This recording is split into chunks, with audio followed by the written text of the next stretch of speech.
everyone, thanks for tuning in today. This is Mrs. Kirk and I'm going to go through the 14.9 lesson on using the first and second derivative tests. Thank you so much for tuning in again, and here we go. Same as any notes, at any point in time, please feel free to pause the video and get the notes caught up.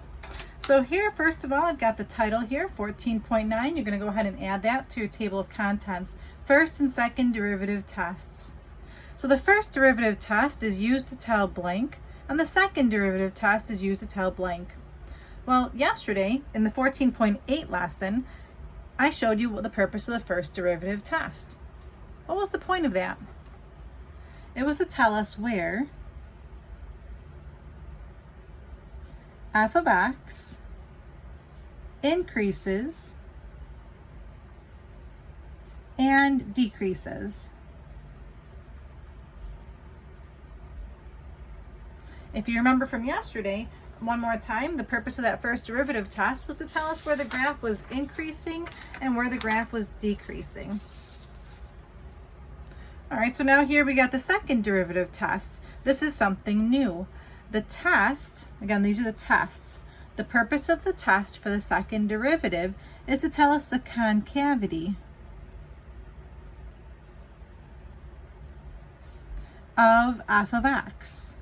And if you recall, before we started doing these video lessons, we talked about concavity a little bit. So I'm going to just illustrate what concavity means again.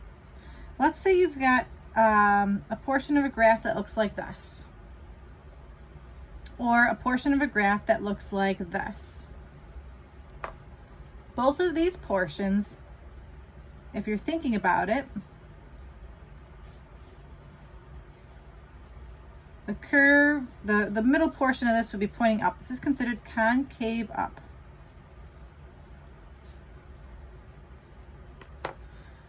This kind of graph and this kind of graph are pointing downwards with this cup here. So we call this concave down.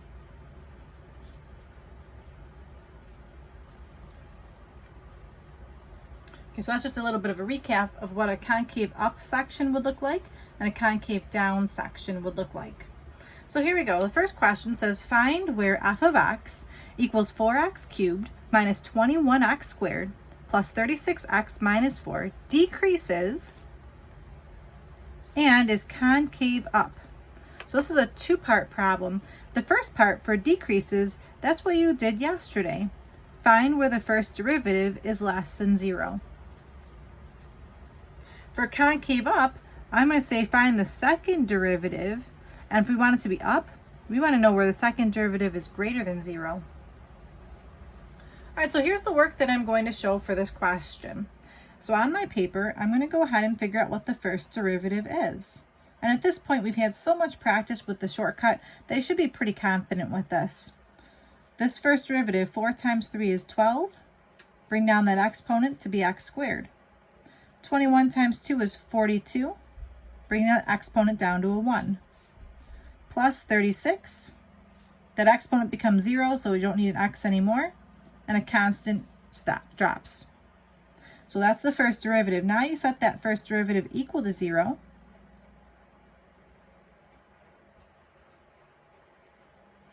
And at this point, this would be a great time to pause the video and see if you can figure out what the critical values are.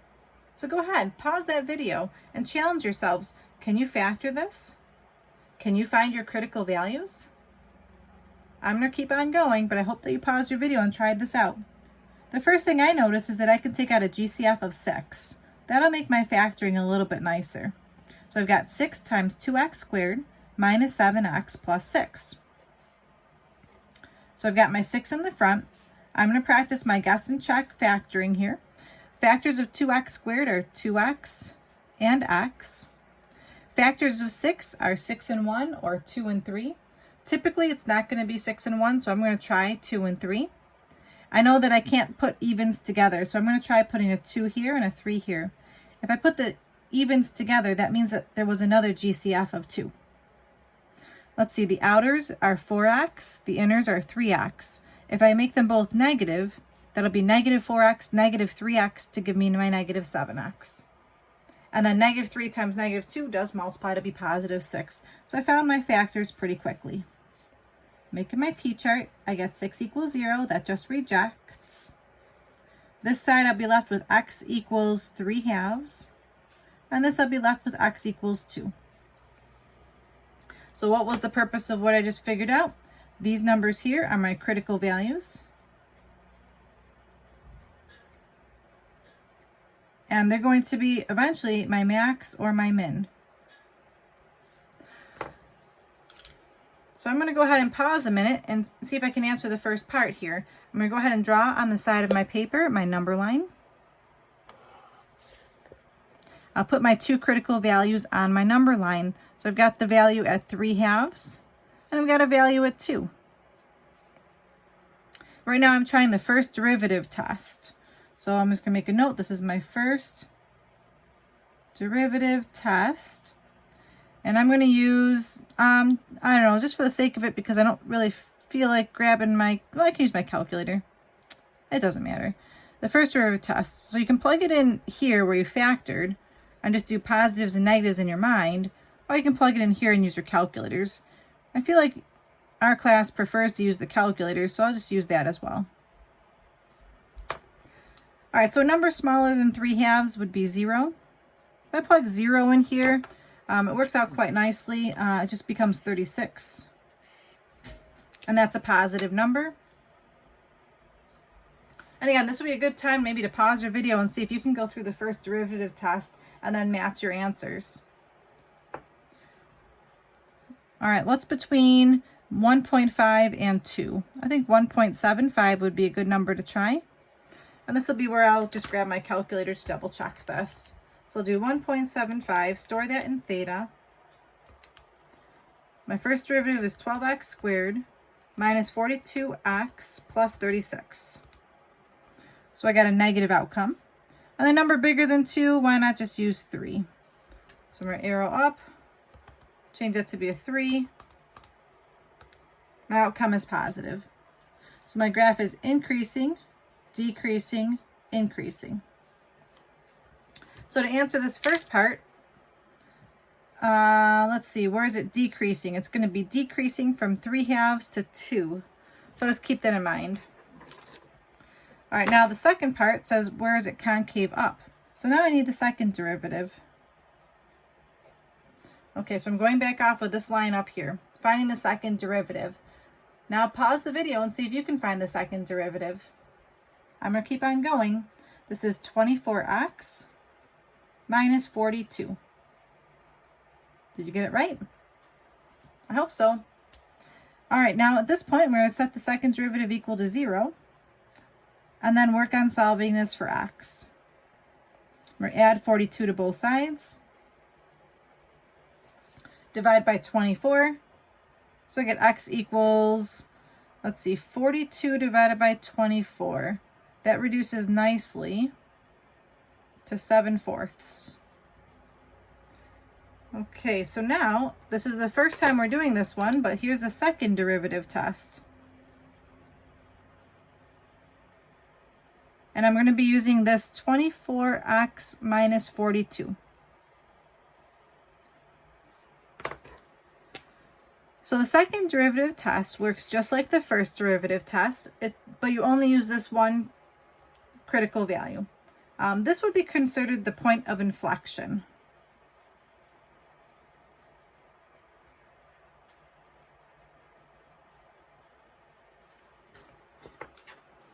All right, so here I go with my second derivative test. I'm going to make a number line. And on my number line, I'll just put that one single point of 7/4. And let's see, pick a number smaller than 7/4. A good number would be 0. If I plug 0 into the second derivative here, I get a negative 42, so I get a negative value. Now I'll pick a number bigger than 7/4. I don't know, 5. 5 times 24 makes that a really large number. Subtract 42, it still is positive.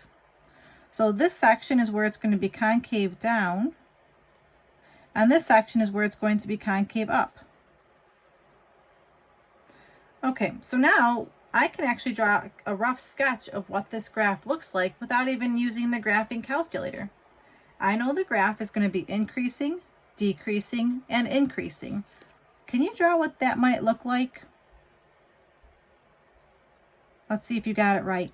The graph's going to be increasing, decreasing, and increasing. It's just a normal cubic graph. We know all about cubic graphs, right? It's positive, so this is a positive cubic graph. What are some things I can label on my graph? Well, I can label this as the point 3/2. I can label this point as 2, because that's my maximum and my minimum. And then the point of inflection is 7/4. So this point right here. So what do I want to, how do I answer this question? I want to know where the graph is decreasing and is concave up. So I know that the graph is decreasing in this little section. I figured that out with the first derivative test. But I want to know where it's concave up. Well, this is where it's concave down, and this is where it's concave up. See, it says concave down and then concave up. So my answer to this question is just this little area right here. Can you write that answer in interval notation? All right, here we go. Did you write 7/4 to 2? It's all going to be parentheses because you can't include those points for decreasing and increasing in concavity. All right, kind of cool. You're really learning a lot about graphs right now. And this is a pretty tough calculus topic right here. I hope you're doing all right. Here's my last question for you. So question number 2. Find where f of x equals x to the 4th minus 4x squared minus 2 is increasing and concave down.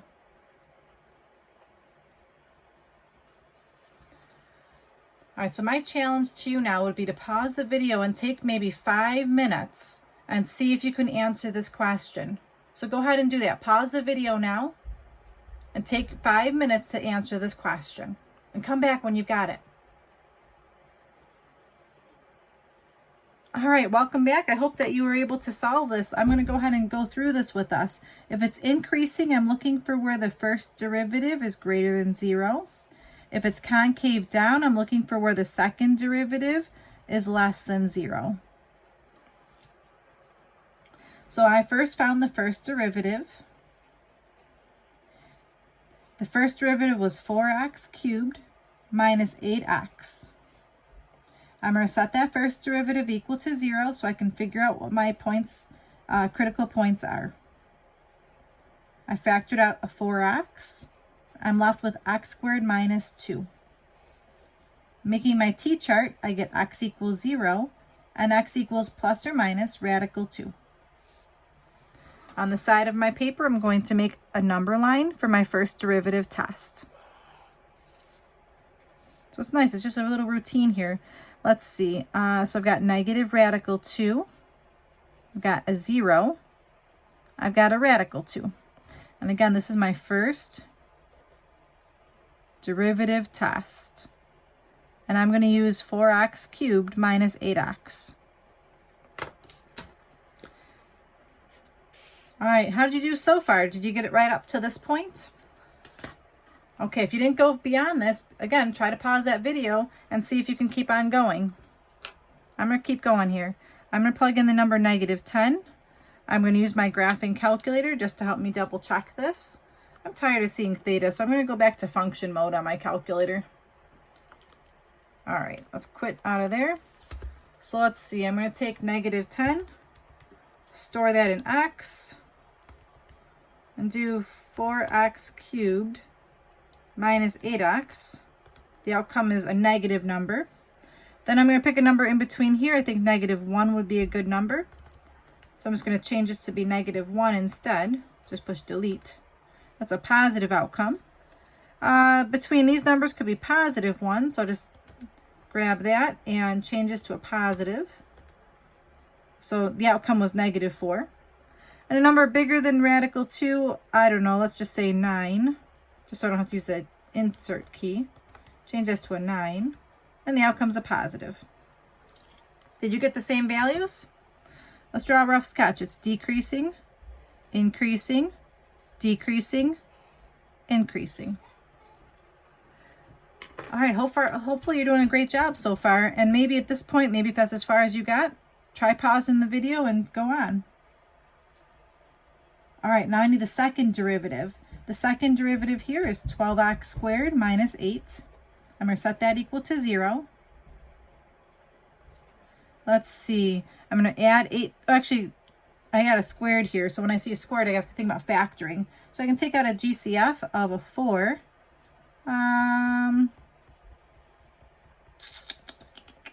That's it, right? And then I got 3x squared minus 2. Make my t-chart. I get 4 equals 0. That rejects. Over here, I get x equals plus or minus. Let's see. I would add 2 and divide by 3. So 2/3. I'm going to rationalize this. Let's see. If I rationalize this, I'm going to multiply top and bottom by radical 3 just to rationalize. So that's 2 radical 3 over 3. Okay, so now I'm going to go to the side here. I'm going to do my second derivative test. And I'm going to use that 12x squared minus 8. Okay, how are you guys doing? Are you doing okay? I'm going through this kind of quick, but you do have the luxury of pausing anytime. Let's see, I'm going to put the numbers, wait a second, that's not 2 radical 3, that's supposed to be radical 6. Silly me. That's supposed to be plus or minus radical 6 over 3. Silly me. All right, so I'm going to put negative radical 6 over 3 and positive radical 6 over 3. I'm going to pick some numbers to test in each section. I'm going to pick the number -1 in the first section here. So I'm going to take -1, store that in x, and the equation is 12x squared minus 8. The outcome is a positive. A number between these could be 0. So I'll just change this to a 0, push delete. The outcome is a negative. I'll change this number to be a 1, and the outcome is positive. So what I just figure out, this is where it's concave up, this is where it's concave down, and this is where it's concave up. So I'm going to go ahead and just draw a quick sketch of this and then answer my question. So let's see, the graph goes, looks like a W, down, up, down, up. So I got a W graph.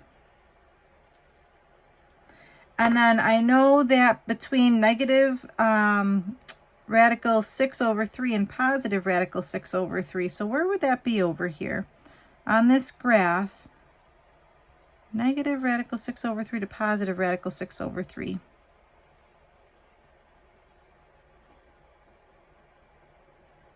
Maybe from here to here. The graph is going to be concave down. I'm picking that section because the problem specifically says where's a concave down. The section right here. And then I also want to know where it's increasing. So it's only increasing from this part to the maximum. So what was this maximum? This maximum was at 0 here. So it's only concave down and increasing in this tiny little section here.